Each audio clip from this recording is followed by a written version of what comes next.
So I'm going to teach you how to index marriage records from church records. Come into the FamilySearch main page, click on indexing, go down to web indexing.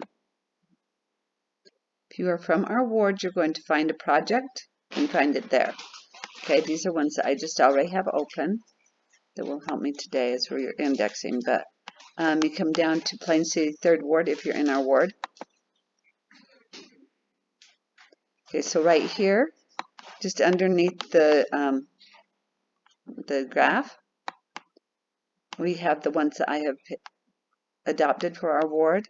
Down here at the bottom, you have the church records. Now, when you click on this one, you might get a birth, you might get a death, you might get a marriage. You never know what you're going to get. So you just click index now and see what they hand you. Okay, so right here, these are marriage bands. Okay, and you do them a lot like the marriages. I'm going to go ahead and show you on this one since it's a marriage. Okay, so I'm going to hit next, and then right here you put in marriage. Okay, and there's only 3 of these, and there's 10 records here, so I'm not going to show you the I'm not going to show you the tricks for the list right now. Page 3, so I'm just going to put a 3 over here, page number, marriage day. Okay, these are bands, they didn't actually get married yet, so you're just going to take the latest date. If you hit this question mark, whenever you have a question, hit the question mark and it will tell you index date, the marriage actually took place. The actual marriage date was not listed. Index the marriage date based on this. Certificate date, license date, application date, return date, latest, usually 3rd bands. So it tells you right there. So you can always look there. Okay, so you're looking right here at April 4th. I'm going to make this bigger now that we've got it open. So April 4th, so you would go the 4th day of April. And the year is 1909, right here at the top, 1909. And then the principal one would be him. So no prefix, control blank. His name is Samuel. His last name is B-R-E-A-R-L-E-Y-W. So I'm going to put the W with the Samuel part. I don't think it goes with the married name part. Okay, and then there's no suffix on that. Okay, and then it doesn't say whether he's male or female. I mean, he's the top one. We can assume he's male. Oh, and miss.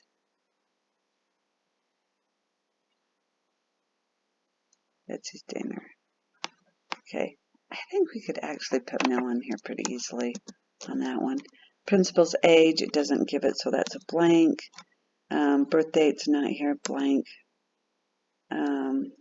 Spouse's prefix not there. So Betsy is our other one. Betsy.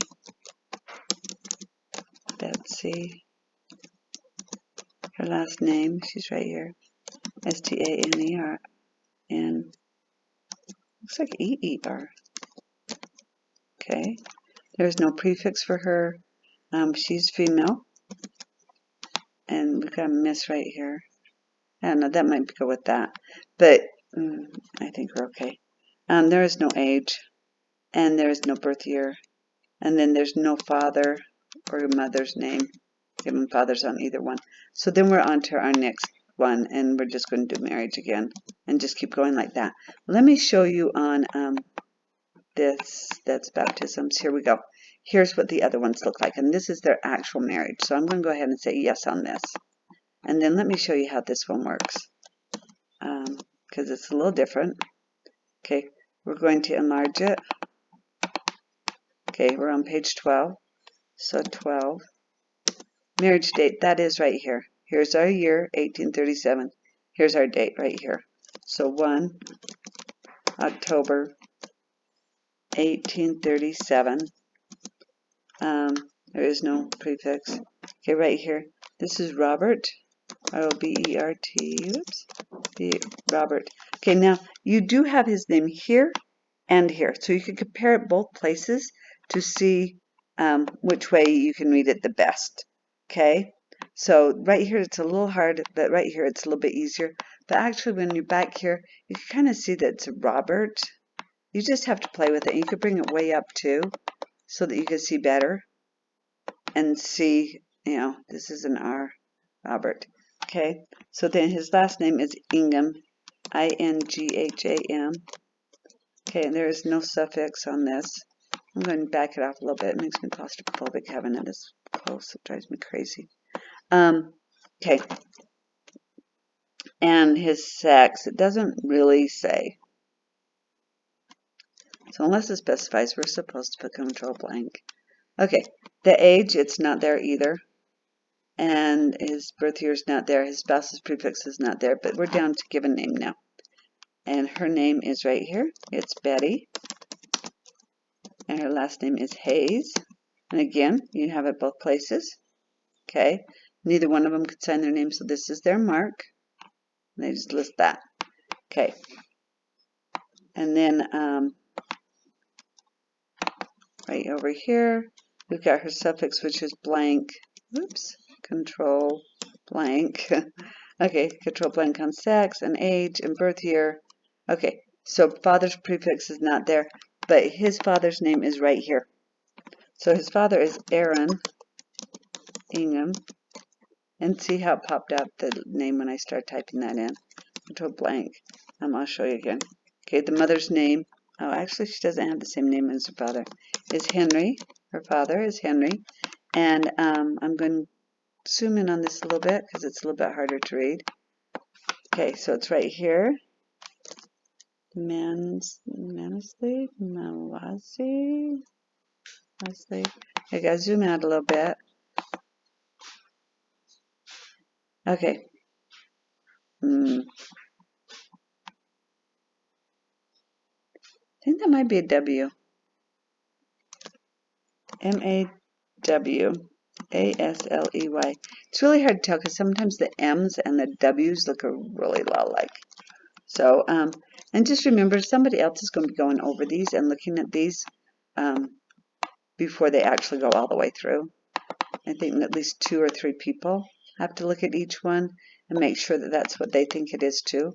So do the best you can, but it's okay not to be perfect, not to know for sure. And if you don't know, leave it blank and just go on and do what you can, and then just return the batch. Returning the batch. So if you get this and you can't read it, just go up to batch and go return batch and get a different one. Because seriously, you might get one that's really, really hard to read, but the next one will be easier. So just return it and try a different batch. Don't worry about it. Nobody cares if you return a batch. So if you can't read it, return the batch. Okay, so the given name of the groom is right here, Abel. And then his last name is M-E-A-D-O-W-E-R-E.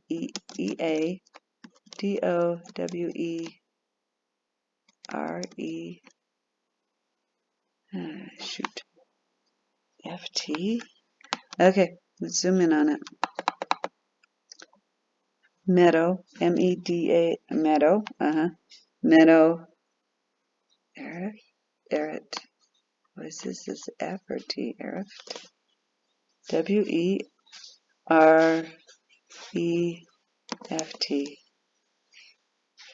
It's just too long. Okay, I'm going with F-T.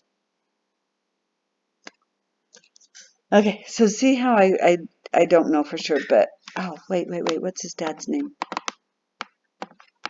Oops.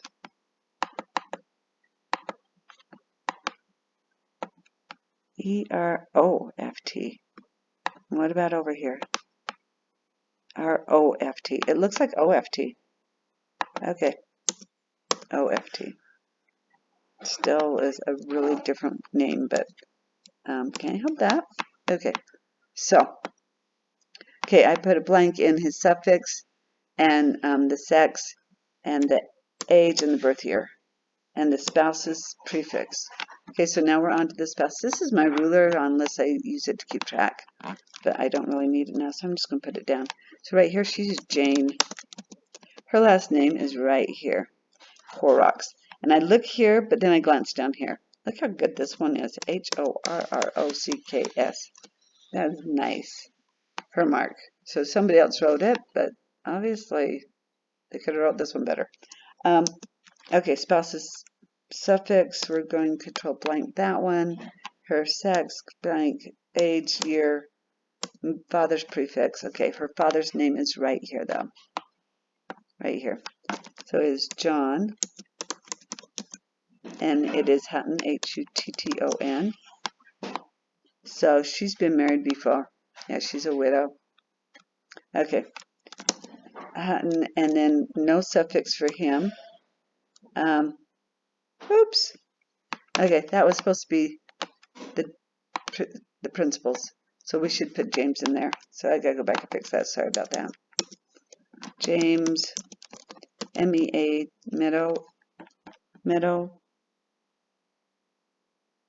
EROFT, yeah. Meadow, or I don't know how to even say that. Okay, so spouse's father now. And we're down there, and bold blank on control blank gives you the blank prefix. The father's given name is John. Hutton.